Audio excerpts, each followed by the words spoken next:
Hi, Campfire, it's me, Mark. I've got the bug for recording out of doors, and here I am on a beautiful sunny afternoon. Hayling Island behind me there. From the beach on Hayling, I can look across to the Isle of Wight, where I did a lot of my growing up.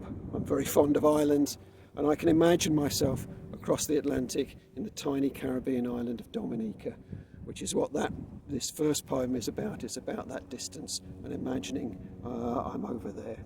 It's called Beached. Scott's Head from Hayling, beached. Washed out, a beach of stones warms in the callow heat of spring. As pebble to horizon cast, by shallows nibbling watermark, I gaze the blue distance to my island. But think of yours, its dazing sun and axe-cleaving forest to the shoreline. Words skim the waves, to where at higher tides two oceans kiss and turtles slip from sight beyond the coral shelf. Our scorched contrast of salty skin. Sandbars emerge like chest from a shirt front, the frill of surf, their sibilant unbuttoning. We hear the shingles' grating roar, the same unsure job prospects heaped up by undertow.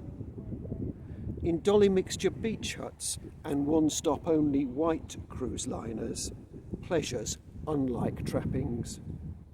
Yet slaves to surge and spill, ever tide's cadence bends our will.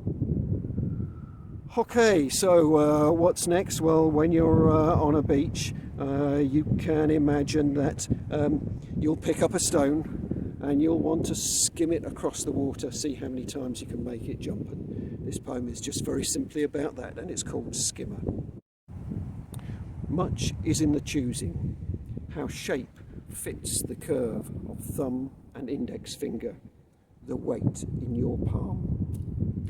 And smoother the better, stone and water both, to amplify the bounces as spin and tension clash. When flicked release is flat as leaning knees allow, then ripples splash the surface, dance in liquid rings. Over tumbled lifetimes, by billion-fold collision tide-worn, a pebble waits for you to throw it.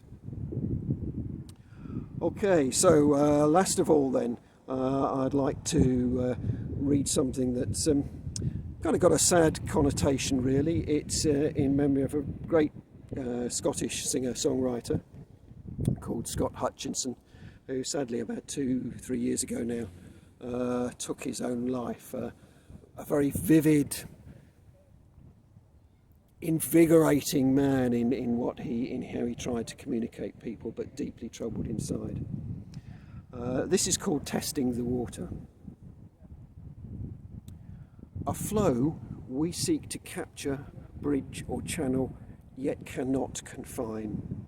Lithe as mercury, slipping fingers, it is held in brushstroke cloud and then let fall, rattling on rooftops. Pools unstirred collect the tension of drip, drip droplets. Mirror flat, refract our point of view, reveal all kinds of surface. Of running water, folklore says that no enchantment can survive it. To know the end you go to, be the stream, not a stick that's spun at source. Ride the impulsive rapids to middle age meandering, no cataracts in sight. At the delta of days, silt laden, reach the surf.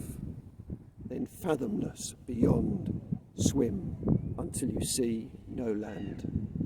Okay, that's it. I'm all done. I hope you're enjoying this really terrific online festival, and we look forward to when we can have real live festivals. Thank you very much for having me. My name's Mark. Goodbye.